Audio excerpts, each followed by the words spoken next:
Vous êtes la bienvenue sur notre programme de 30 jours de challenge de guérison divine. Alléluia.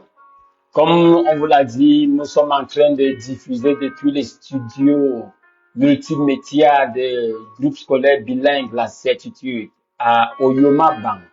C'est quelque part à Yaoundé. Oyoma-Bang, je pense que ça doit être dans l'arrondissement de Yaoundé 6.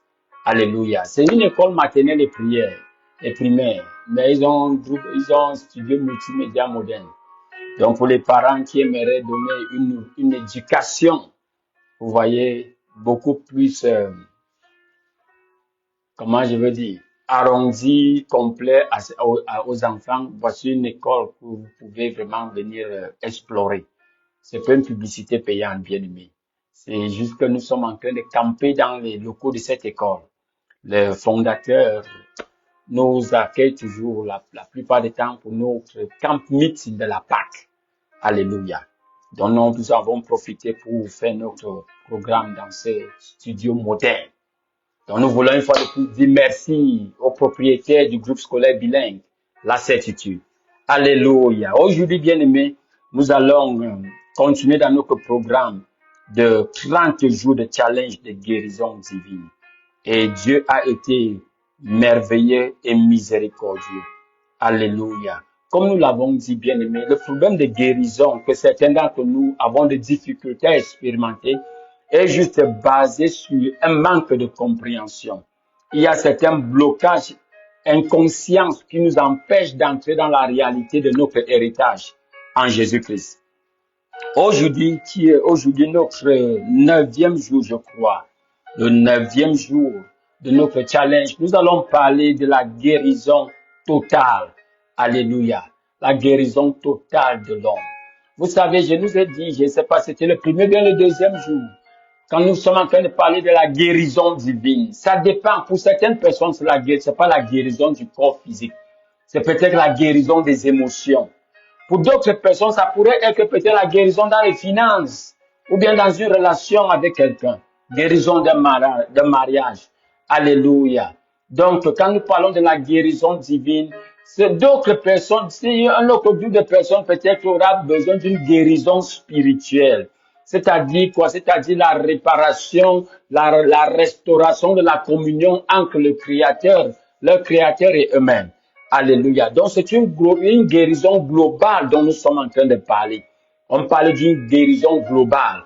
On a lu le passage de 3 Jean chapitre 1 verset 2 hier, qui nous dit, c'est Jean qui écrivait, il dit que je désire que tu prospères à tous égards et que tu sois en bonne santé comme ton âme prospère. Ça, c'est une guérison totale. C'est la guérison pour la totalité de l'individu. Tu prospères matériellement et que tu sois en bonne santé, ça veut dire une prospérité du corps, comme ton âme prospère, une guérison spirituelle. Alléluia. Dieu veut s'occuper de l'homme dans son entièreté. Il ne veut pas juste s'occuper de l'homme du côté spirituel, il oublie le côté physique. Alléluia. Peut-être tu es un élève, tu m'écoutes. Dieu voudrait que tu reçoives une guérison dans tes études. Alléluia. Tu étudies, tu ne comprends pas l'investissement que tu mets pour apprendre. Tu ne vois pas ça quand tu dans la moisson. Bien-aimé, tu as besoin de guérison divine. Alléluia. Bien-aimé, Dieu rend intelligent. Alléluia. Quand tu es en Christ, Dieu visite ta totalité. C'est pas juste une dimension de ton être qu'il visite. Alléluia. Donc, c'est pour ça que le thème d'aujourd'hui, c'est la guérison totale. La guérison dans sa totalité. Qu'est-ce que la guérison dans sa totalité? Et quelles sont les conséquences de cela dans ta vie en tant qu'individu, aussi en tant qu'enfant de Dieu? Alléluia. Une chose que nous devons comprendre, bien aimé. L'homme est un être composé, si on peut le dire. L'homme est un être composé. L'homme n'est pas son corps. Certaines personnes disent quand tu meurs, c'est fini. Non, bien aimé, l'homme n'est pas son corps. Alléluia. Je te donne un exemple très simple, bien aimé. Quand tu dis ma main, qui est en train de réclamer l'appartenance de cette main? Alléluia. Quand tu dis que je suis fatigué, qui parle? Alléluia. Bien aimé, quand tu dis ne me provoque pas, est-ce que c'est le corps qui est en train de s'exprimer? ou bien il y a un être caché dans ce corps. Alléluia. Certains d'entre nous, tu as déjà souvent eu l'impression quand tu marches que quelqu'un est en train de te regarder. Alléluia. Et quand tu te retournes effectivement, c'est comme si les yeux étaient en train de te transpercer. Comment est-ce que tu appelles cette perception, cette dimension de perception? Si l'homme n'était que son corps, quand tu dors, comment tu expliques les rêves? Comment tu expliques les rêves? Comment tu expliques la capacité d'un homme à être ici? Je peux te demander par exemple, pendant que tu es en train de m'écouter, combien de fenêtres est-ce que tu as dans ta maison? Étant assis où tu es, je suis sûr que tu es déjà en train de faire le tour de ta maison. Comment tu expliques cela? Si je te demande où est ton village, comment faire pour arriver à ton village? Sûrement, tu es déjà en route et tu peux me dire combien de péages il y a.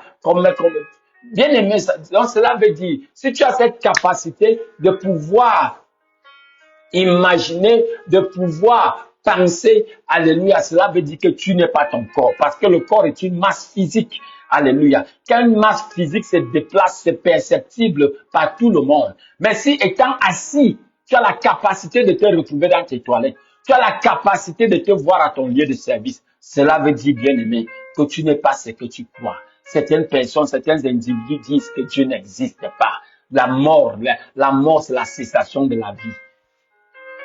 C'est pour cela que la Bible dit que l'idiot, le fou, dit dans son cœur, il n'y a pas de Dieu. Alléluia.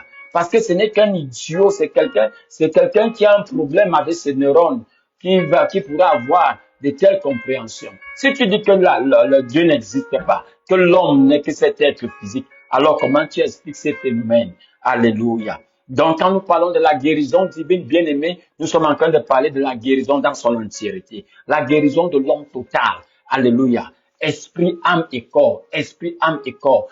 C'est Thessaloniciens qui nous fait comprendre. Il dit que ton esprit, ton âme, que le Seigneur te sanctifie dans son temps, dans son entièreté. Ton esprit, ton âme et ton corps. Alléluia. Tu sais, quand nous parlons du salut, bien aimé, quand nous parlons du salut, nous parlons d'une vie qui appartient à Dieu. Alléluia. Quand nous parlons du salut, nous parlons d'une séparation pour ne être qu'à la disposition de notre Dieu. Alléluia. Pourquoi? Parce que il y a des choses qui désirent notre attention. Et il y a des entités qui désirent notre attention. Et c'est notre responsabilité de faire le choix de quelle entité est-ce que nous voulons servir. Il n'y a pas d'homme neutre. Alléluia. Il n'y a pas d'homme neutre. Soit tu es à la disposition de Dieu ou tu es à la disposition de son ennemi juré qui est le diable. L'un, tu dois être un esclave d'une de ces deux entités. Soit tu es un esclave de Dieu ou tu es un esclave du diable. Il n'y a pas de ligne médiane. Il n'y a pas vous savez, en politique, il y a certaines personnes qui disent qu'ils ne sont pas actifs dans la politique. Ils sont neutres. Il n'y a pas de groupe neutre dans le monde, dans ce monde-ci. Ce monde-ci est spirituel. La création est un acte entièrement spirituel. Au commencement, Dieu créa le ciel et la terre. Certaines personnes sont en train de dire que la terre, ils expliquent ça par des réactions chimiques, qui a créé la chimie, qui a fait toutes ces réactions. Alléluia. Il y a un être suprême. Il y a un être suprême. Alléluia. Et l'un des buts indirectement de ce programme, c'est d'aider à commencer à marcher dans la réalité de l'existence de cet être suprême que nous appelons Dieu, qui s'est révélé par Jésus-Christ. Quand tu vas dans toutes les tribus dans le monde, quand tu visites tous les peuples du monde, tu vas te rendre compte que tous les peuples sont hautement spirituels. Ils ont toujours eu une croyance en une divinité. Parce que l'homme est un être spirituel qui a été créé par Dieu. Et quand Dieu crée l'homme, il met en l'homme la capacité de discerner cet être spirituel. Alléluia. Mais le problème maintenant, dans plusieurs cultures et religions, c'est qui est cet être suprême. Alléluia. Tu vas partir dans des peuples primitifs, tu vas voir des représentations de cet être spirituel. Alléluia. Tu vas dans presque tous les peuples, tu vas voir une pléthore de religions. Pourquoi? Parce qu'ils croient qu'il y a un être au-delà de ce qu'on voit, ils croient à l'existence d'un être suprême. Alléluia. Mais pour nous qui sommes chrétiens, Nous croyons que cet être suprême s'est révélé par Jésus-Christ. Alléluia. Il s'est incarné, alléluia, dans l'homme, dans ce monde, dans la personne de Jésus-Christ. Il a marché sur cette terre pendant 33 ans et demi. Et il s'est sacrifié, il a donné sa vie pour le rachat de l'humanité. Alléluia. C'est pour ça qu'il se réclame le sauveur de l'humanité. Il est mort. Il n'est pas mort parce qu'on l'a tué. Plusieurs personnes qui se réclament prophètes, on connaît où on les a enterrés. Alléluia. Ils étaient éloquents. C'était des orateurs. Ils étaient éloquents. Ils avaient la capacité à galvaniser des foules. Donc, certains ont même fait des miracles. Alléluia. Comme le Seigneur Jésus. Très éloquent. Très puissant dans la galvanisation des foules. Il a fait des miracles. Mais au-delà de tout cela, bien aimé, il n'y a que lui qui a parlé de sa mort. Alléluia. Quand tu vas dans la Bible, bien aimé, des milliers d'années avant même qu'il ne naisse, des prophéties, des prédilections ont été faites le concernant. Et toutes ces prophéties se sont accomplies les unes après les autres. Alléluia. Quand tu le vois cloué sur la croix, toutes ces expressions sur la croix étaient des accomplissements des prophéties. Il a parlé de sa mort. Il a parlé de son enterrement et il a parlé de sa résurrection. Bien-aimé ne s'est pas arrêté là-bas. Il a parlé de sa venue. Il a parlé de son ascension. Il a parlé de sa deuxième venue ici sur terre. Alléluia. C'est pour ça que nous nous préparons à l'accueillir pour cette deuxième venue. Il y a un événement qui prendra place dans ce monde. On appelle cet événement l'enlèvement. Alléluia. Il y a l'enlèvement, bien-aimé. Certaines personnes ont une expérience de ce genre d'enlèvement. Il y a Enoch dans la Bible. La Bible dit qu'il a marché avec Dieu jusqu'à ce que Dieu l'a enlevé. Alléluia. Il y a le prophète Élie qui a été enlevé par des chariots, par des chars de feu. Alléluia. Et il y a Jésus aussi qui a expérimenté cet enlèvement. C'est un événement qu'on attend. Jésus l'a dit comme un voleur dans la nuit. En un clin d'œil, bien-aimé, cet événement prendra place. Alléluia. Et le diable le sait. C'est pour ça que tu vois, le programme de la mondialisation n'est pas un programme qui est né dans la mentalité de l'homme. Ne te laisse pas tromper par cela. Non, le programme de la mondialisation, alléluia, c'est une riposte que le diable veut placer contre le peuple de Dieu, contre le plan de Dieu pour le salut de l'humanité. Alléluia. Donc, le peuple de Dieu et le peuple du diable sont en train d'avancer en parallèle. Alléluia. Mais à la fin, le gouvernement de ce monde, le gouvernement représenté par Satan sera englouti. Alléluia. Parce que le maître a été humilié. Hébreux chapitre 2, versets 14 et 15 nous le dit. Le maître a été humilié. Il a été dépossédé de sa puissance, de sa force de frappe. Alléluia. Mais il n'a pas été dépossédé de son intelligence. Il n'a pas été dépossédé, bien aimé, de sa méchanceté. Alléluia. Et il continue de tromper ceux qui décident de marcher dans l'ignorance. Alors aujourd'hui, bien aimé, je ne sais pas pour qui j'étais en train de faire. J'ai fait cette petite déviation. Aujourd'hui, on va voir la guérison divine dans sa totalité. Alléluia. Parce que Dieu t'a créé esprit, âme et corps. Alléluia. Donc, si on parle de ton salut, bien aimé, on doit parler du salut, de ton salut dans sa totalité. Alléluia. Parce que tu vois, quand on parle du péché, quand on parle de la pauvreté, quand on parle de la maladie, bien aimé, ça, ce sont les fruits d'un seul arbre. Et cet arbre, c'est quoi? Cet arbre, c'est le péché. Alléluia. Alléluia. Donc, le péché et la maladie marchent toujours ensemble. Dans le psaume 103, on va regarder le psaume 103 à partir du verset 2. C'est le psaume de David. Il dit, mon âme bénit l'Éternel et n'oublie aucun de ses bienfaits. C'est lui qui pardonne. C'est lui qui pardonne tous tes péchés. Alléluia. C'est lui qui pardonne toutes tes iniquités, qui guérit toutes tes maladies. Il pardonne toutes tes iniquités, il guérit toutes tes maladies. Alléluia. C'est lui qui délivre ta vie de la fosse, qui te couronne de bonté et de miséricorde. C'est lui qui rassasie de bien ta vieillesse, qui te fait rajeunir comme l'aigle. L'Éternel fait justice, il fait gloire à tous les opprimés. Alléluia. Il dit que l'Éternel fait justice, il fait gloire à tous les opprimés. Je vais essayer de nous lire ça dans une autre traduction. Excuse-moi. Le psaume 103, à partir du verset 2. Il dit dans la version, je suis en train de chercher dans le français courant. Qu'est-ce qu'il nous dit dans la version français courant?